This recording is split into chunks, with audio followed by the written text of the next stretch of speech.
नमस्कार, मैं हूं कृतिका और पेश है आज की प्रमुख खबर।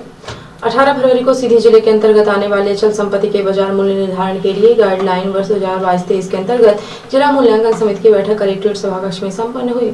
बैठक में उप जिला मूल्यांकन समिति सीधी राम को नेकिंग द्वारा प्रस्तावित मूल्यों पर चर्चा उपरांत सहमति व्यक्त की गई है। अचल संपत्तियों के बाजार मूल्य निर्धारण में गाइडलाइन, जिसमें विगत 5 वर्षों से कोई वृद्धि नहीं की गई, साथ ही वर्ष 2019 में गाइडलाइन दरों में 20% की कमी की गई। उक्त तथ्यों को ध्यान में रखकर मूल्य वृद्धि प्रस्तावित की गई। बैठक में विधायक सीधी केदारनाथ शुक्ल द्वारा सीधी एवं आसपास के क्षेत्रों में संभावित विकास को आधार मानकर दर निर्धारित करने के निर्देश दिए गए।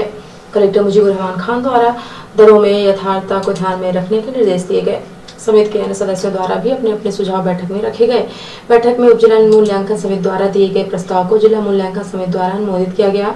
इस दौरान बैठक में मुख्य कार्यपालन अधिकारी जिला पंचायत राहुल धोटे, कार्यपालन अभियंता लोक निर्माण विभाग, कार्यपालन अभियंता जल संसाधन विभाग, वन विभाग, उद्योग विभाग तथा पंचायत विभाग के अधिकारी कर्मचारी उपस्थित रहे।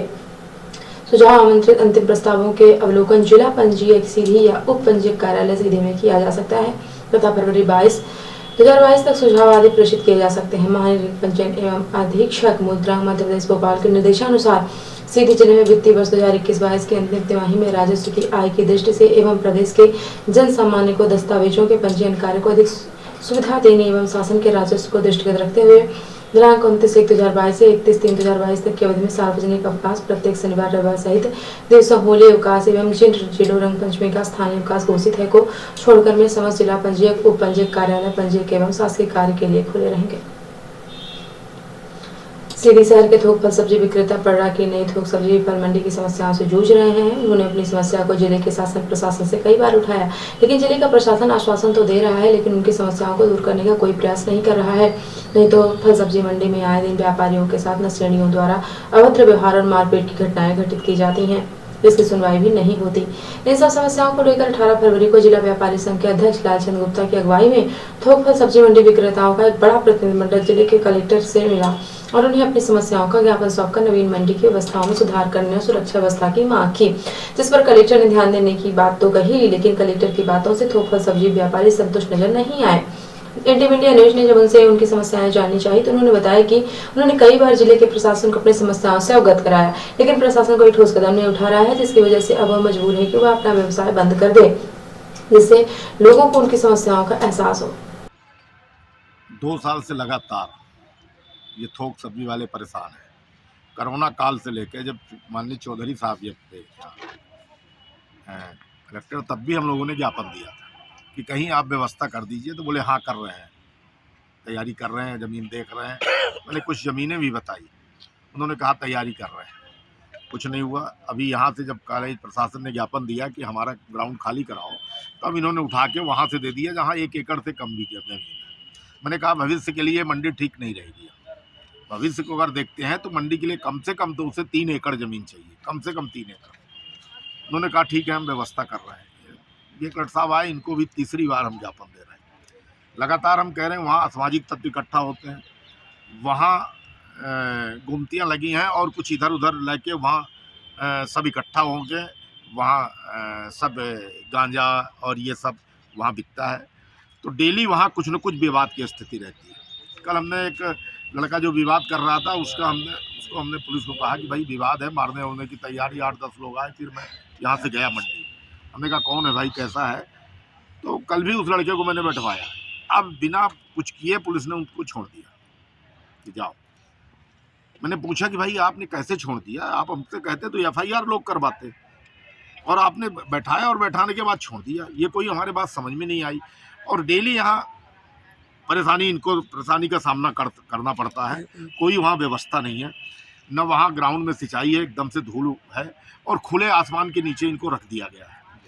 अब ये न नगर पालिका की तरफ से झाड़ू लगता, न कुछ कोई व्यवस्था है, न पानी की कोई एक हैंडपम्प लगा दिए हैं, एक हैंडपम्प है वहाँ, और लेट्रिन टेम्परेरी बना दिए हैं, तो गंदास वहाँ पड़े रहते हैं और बीमारी वहाँ अलग से फैलेगी। अब आ गई गर्मी, और गर्मी में लोग सब्जी भी सूखेगी और ये भी परेशान होंगे गर्मी में, जो आएगा तो वो भी परेशान होगा। मैंने कहा कि जो पुरानी मंडी लगती थी 5 बजे भोर से, जैसे बड़े शहरों में होता है 4 बजे 5 बजे भोर से आप समय दे दीजिए, सुबह 10 बजे तक ये थोक वाले अपना काम करें, और इसके बाद अपना फुटकर मंडी लगी रही है, फुटकर वाले अपना काम करें। जब जिस दिन आपकी मंडी बन जाएगी उस दिन हम जाने के लिए तैयार। इसमें भी प्रशासन मांगा। हमने कहा ये बात तो करिए भाई, सबकी सुविधा है कि अगर ये मंडी में जैसे पहले काम चलता था वैसे चले, ये कोरोना काल है नहीं, तो अभी आप इनको ये व्यवस्था कर दीजिए, मंडी आप 5 दिन में, 15 दिन में, 1 महीने में बनवा दीजिए। ये सब जाने के लिए तैयार है, स्टाम्प ले लीजिए, हम लोग लिख के देने के तैयार है। यहाँ खुद नहीं मंडी वाले रहना चाहते हैं कि पुरानी मंडी में थोक वाले रहे, जगह है नहीं। तो यही मैंने निवेदन किया कि जब तक आपकी मंडी नहीं हो जाती तब तक आप इनको यहीं रहने। कुछ आश्वासन मिला है क्या आपको? अब उन्होंने कहा देखिए हम बात करते हैं, विचार करते हैं। हमने अल्टीमेटम दिया 3 दिन के अंदर, अगर नहीं होता है 3 दिन के अंदर हम लोगों ने ज्ञापन दिया, बैठ के फिर निर्णय लेंगे किस दिन से हमें बंद करना है। इसके अलावा कोई जिस तरह से हम सब्जी वाले व्यापारियों की स्थिति है और जिसकी सुनवाई लगभग 2 वर्ष से ज़्यादा हो गई, हमारी कोई सुनवाई नहीं है, तबकि हम पूरे ज़िले भर को खाने पीने की सामग्री मुहैया कराते हैं, लेकिन हमारी सुनवाई न प्रशासन कर रहा है न नगर पालिका कर रहा है। किसी को कोई मतलब नहीं है, पहले न किसी जनप्रतिनिधियों की चिंता है। वोट लेने में सबको नज़र आता है, लेकिन हमसे जुड़े कितने व्यापार जुड़े हुए हैं, कितने छोटे व्यापारी जुड़े हुए हैं, पूरे ज़िले भर में सब्जियां जाती हैं, लेकिन हम लोग लगभग 2 साल से आवाज़ उठा रहे हैं, कोई हमारी सुनने वाला नहीं है।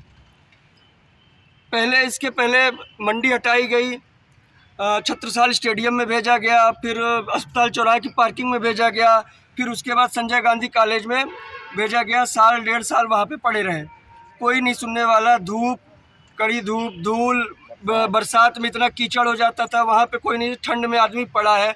मतलब हमें भी जीने का अधिकार है कि नहीं है? आप लगातार फरियाद कर रहे हैं, लेकिन जब कोई आपकी सुन नहीं रहा है तो क्या आप इसी तरह फरियाद करते रहेंगे, कुछ और कदम उठाएंगे? तो एक सब सहन करने की एक क्षमता होती है, एक टाइम होता है, एक हद तक आदमी सहता है, कोई भी हो, है ना।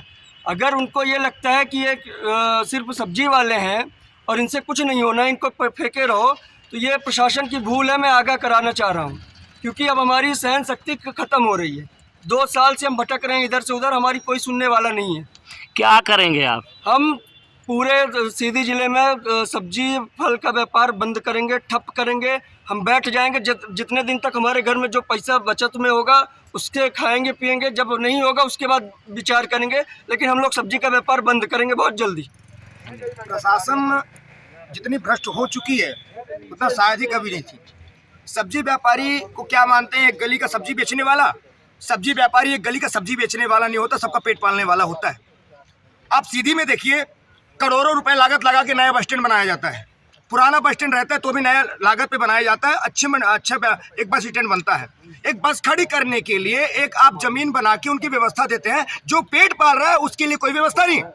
अभी माननीय कलेक्टर महोदय ने कहा कि आप वहाँ पढ़े, आपको क्या प्रॉब्लम हो रही है। अरे माननीय जी, आप अपने चैम्बर से बाहर निकल के चलिए, मेरे साथ बैठिए 3 घंटे उस धूल में, सीने में ऑपरेशन करके निकालेंगे तो आधा किलो धूल अंदर से निकलेगी। हम एक पेशेंट बन रहे हैं, हम एक मरीज बन रहे हैं। जो हमें 60 साल जीना है, मैं 30 साल जीऊंगा। हिमानी जी, आप कलेक्टर महोदय, आप एक पक्ष मत देखिए, आप बराबर देख के चलिए। वहाँ पे असामाजिक तत्व आए दिन तलवार, कल की घटना है आपने देखा, तलवार लाठी डंडा लेके वो निकलते हैं। उनका मोहल्ला है, उनका आए दिन ये कहना होता है कि आप मेरे जमीन पे बैठे हो। वो गुंडा टैक्स वसूलने आते हैं। हम व्यापारी व्यापार करें कि लड़ने आ जाए, हमारे पास लड़ने की क्षमता नहीं, हम व्यापार करने की क्षमता है। बंद करेंगे व्यापार? बिल्कुल बंद कर देंगे, बंद करेंगे। और प्रशासन को खड़ी चुनौती देके कह रहा हूँ कि बंद करूंगा, और एक भी सब्जी मंडी, एक भी सब्जी किसी भी इंसान को नहीं मिलेगी। जिले के प्रशासन को थोक फल मंडी व्यवसायियों की समस्याओं को ध्यान देना चाहिए, क्योंकि जिस जगह नहीं तो फल सब्जी मंडी बनाई गई है वहां पर अभी गर्मी से बचाव के लिए कोई सेट व्यवस्था नहीं है और गर्मी में व्यापारी परेशान होंगे। साथ ही व्यापारियों को सुरक्षा की चिंता भी सता रही है। इसी से व्यापारी अब अपना काम धंधा बंद करने पर उतारू हो रहे हैं। पूर्व नेता प्रतिपक्ष ऐसी विज्ञप्ति जारी करके आरोप लगाया है कि हर बार की तरह इस वर्ष भी मध्य प्रदेश के गरीबों को बांटे जाने वाले चावल का गोरख धंधा सरकार की मिलीभगत से जोर शोर से चल रहा है। चावल मिलों को दी जाने वाले समर्थन मूल्य पर खरीदी गई धान को मिलकर द्वारा ऊंची कीमत में दूसरे राज्यों में भेजा जा रहा है। मिलों द्वारा इसके बदले में पड़ोसी प्रदेशों से घटिया चावल सस्ते दामों में खरीदकर वापस जमा किया जा रहा है, जिससे राशन की दुकानों से बांटा जाएगा। यह सुनियोजित घोटाला भाजपा सरकार और चावल मिल मालिकों की साठगांठ से चल रहा है। उन्होंने कहा कि इस पर तत्काल रोक लगाई जाए। श्री सिंह ने मुख्यमंत्री शिवराज सिंह से उच्च स्तरीय जांच की मांग की है। अजय सिंह ने कहा है कि पिछले साल भी मैंने यह मामला उजागर करते हुए कहा था कि भेड़ बकरियों, गधों, घोड़ों और मुर्गियों को खिलाया जाने वाला घटिया चावल गरीब जनता को बांटा जा रहा है, लेकिन शिवराज सरकार के कान में जूं तक नहीं रेगी। जनता के साथ किए गए इस खिलवाड़ की राष्ट्रीय स्तर पर बदनामी हुई थी। इस साल फिर वही काम किया जा रहा है और शासन को करोड़ों की शपथ लगाई जा रही है। श्री सिंह ने कहा कि ताजा उदाहरण अनूपपुर, कटनी और डिंडोरी जिलों से आया है, जहां कई रईस मिलर्स अपनी क्षमता से अधिक घटिया चावल गरीबों को बांटने के लिए सरकार को दे रहे हैं। इनमें कई मिलें बंद हैं या उनका बिजली कनेक्शन कटा है, फिर उनके पास कहां से चावल आ रहा है। कटनी में फर्जी किसानों के नाम पर 8 करोड़ से अधिक की हजारों टन धान केवल कागजों में खरीद ली गई। मिलर्स के द्वारा डिलीवरी भी स्वीकार कर ली गई और भुगतान प्रक्रिया भी शुरू हो गई है। अनूपपुर में 7 करोड़ से अधिक का चावल खुर्द-बुर्द किया जाने का मामला सामने आया है। यही हाल डिंडोरी जिले का है, जहां से अच्छी धान महाराष्ट्र भेजी जा रही है और उत्तर प्रदेश से घटिया चावल खरीदकर नागरिक आपूर्ति निगम में जमा किया जा रहा है, जिससे जनता को बांटा जाएगा। अजय सिंह ने कहा कि यह मामला केवल शहडोल, कटनी तथा डिंडोरी तक ही सीमित नहीं है, बल्कि पूरे प्रदेश में यही हो रहा है। सरकार हर साल 50 लाख क्विंटल से अधिक धान का उत्पादन करती है। यह अच्छी धान शहडोल, कटनी, डिंडोरी, मंडला, बाड़ाघाट, सिवनी आदि जिलों की मिलों में चावल निकालने के लिए भेजी जाती है। मिलों से प्राप्त चावल को गरीबों में बांटा जाता है, लेकिन सरकार की सह पर अच्छा चावल तो ऊंची कीमत पर बेच दिया जाता है और यूपी, बिहार आदि से रिसाइकिल किया हुआ पशुओं को खाने वाला सस्ता चावल खरीदकर राशन की दुकानों में सप्लाई कर दिया जाता है। नवागत वरिष्ठ पुलिस अधीक्षक मुकेश कुमार श्रीवास्तव के निर्देशन अतिरिक्त पुलिस अधीक्षक अंजना पाटले के मार्गदर्शन, थाना प्रभारी कोतवाली निरीक्षक जितेंद्र शर्मा, उप निरीक्षक अभिषेक सिंह परिहार के कुशल नेतृत्व में कोतवाली एवं अमिलिया पुलिस ने लंबे समय से फरार चल रहे 2 स्थायी आरोपी वारंटी, जिनमें एक रजनीश पिता महात्मा हजर निवासी नया बस स्टैंड सीधी अपराध करने के उपरांत 18 वर्षों से फरार चल रहा था, तथा दूसरा आरोपी अजय कुमार गुप्ता पिता विजय कुमार गुप्ता निवासी हनुना 8 वर्षों से फरार चल रहा था। दोनों आरोपियों को गिरफ्तार कर माननीय न्यायालय के समक्ष प्रस्तुत किया गया है। अपराध करने के उपरांत दोनों आरोपी निरंतर फरार चल रहे थे। मुखबिर की सूचना पर से घेराबंदी कर दोनों आरोपियों को गिरफ्तार कर थाना लाया गया एवं वैधानिक कार्रवाई के उपरांत माननीय न्यायालय के समक्ष प्रस्तुत किया गया है। उक्त समस्त कार्रवाई में थाना प्रभारी कोतवाली से प्रभारी जितेंद्र शर्मा, सहायक निरीक्षक बीरभान साकेत, थाना आरक्षक शेखर, चालक प्रधान आरक्षक अशोक बहरोरिया, आरक्षक शिव कुमार एवं आलोक तक, थाना अमिलिया से प्रभारी उप निरीक्षक अभिषेक सिंह परिहार, थाना आरक्षक ममता पाठक, आरक्षक दिनेश सिंह, महेंद्र, संदीप एवं दिनेश रावत का महत्वपूर्ण योगदान रहा। रिपोर्टर हिमायन रौतेला ने बताया कि नगरपालिका सफाई कर्मचारियों को समय पर वेतन, पेंशन समेत सफाई उपकरण न मिलने से नाराज पालिका कर्मचारियों ने आज से अनिश्चितकालीन कार्य बहिष्कार शुरू कर दिया। इस दौरान आक्रोशित कर्मचारियों ने पालिका प्रांगण में आज 2-3 माह तक का वेतन 2 और अधिशासी अधिकारी मुर्दाबाद के नारे लगाए। सफाई कर्मचारी महासचिव सोनू सहदेव द्वारा बताया गया कि रेगुलर कर्मचारियों को बीते 3 माह से वेतन नहीं दिया गया है। रिटायर्ड हो चुके कर्मचारियों को भी समय से पेंशन नहीं मिल रही। सेवानिवृत्त कर्मचारियों को बीते 2 साल से अतिरिक्त अवकाश का भुगतान नहीं किया गया है। और अब से प्रादेशिक हलचल। 1 अप्रैल से 17 हाईवे पर नहीं देना होगा टोल। शिवराज कैबिनेट ने पीईबी का नाम भी बदला, अब कहलाएगा कर्मचारी चयन बोर्ड। शराब नीति पर ठेकेदार एमपी सरकार में तकरार, भोपाल की शराब दुकानें अचानक बंद करा दी। इंदौर, जबलपुर समेत 17 जिलों में भी हो रहा विरोध। कमलनाथ ने दिया अल्टीमेटम, कांग्रेस जिलाध्यक्षों से बोले मंडलम सेक्टर में जल्द करें नियुक्तियां, नहीं तो इस्तीफा दें। सीहोर में तार हुआ शिक्षक स्टूडेंट का रिश्ता, 5वीं क्लास की छात्रा ने टीचर पर लगाए छेड़छाड़ के आरोप, पुलिस ने पकड़ा। और अब ऐसा राष्ट्रीय हलचल। हिजाब इस्लाम में अनिवार्य नहीं, कर्नाटक सरकार की हाई कोर्ट में दलील। हिजाब पहनकर आए बच्चों को आज भी स्कूल में नहीं बैठने दिया। 2014 में नरेंद्र मोदी सरकार के आने के बाद पहली बड़ी ट्रेड डील, यूएई के साथ ट्रेड $100 अरब पहुंच सकता है।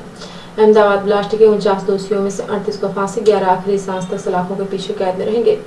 और सहयोगी देशों के राष्ट्राध्यक्षों से बात करेंगे जो बाइडेन। यूएस ने कहा पुतिन साफ बोले कि वो यूक्रेन पर हमला नहीं करेंगे। तो ये थी आज की प्रमुख हलचल। यदि आप न्यूज फेसबुक पर देखते हैं तो पेज को लाइक और फॉलो करें। यूट्यूब पर देखते हैं तो चैनल को लाइक और सब्सक्राइब करना बिल्कुल ना भूलें। आप किसी भी न्यूज को तत्काल पढ़ने के लिए लॉगिन करें www.ntvIndianews.com। सीधे हिंदी की प्रत्येक न्यूज का अपडेट अपने फोन पर पाना चाहते हैं तो आप प्ले स्टोर से हमारा app NTV India News download करें और जुड़े रहें अपने आसपास के समस्त गतिविधियों से NTV India News के साथ। नमस्कार।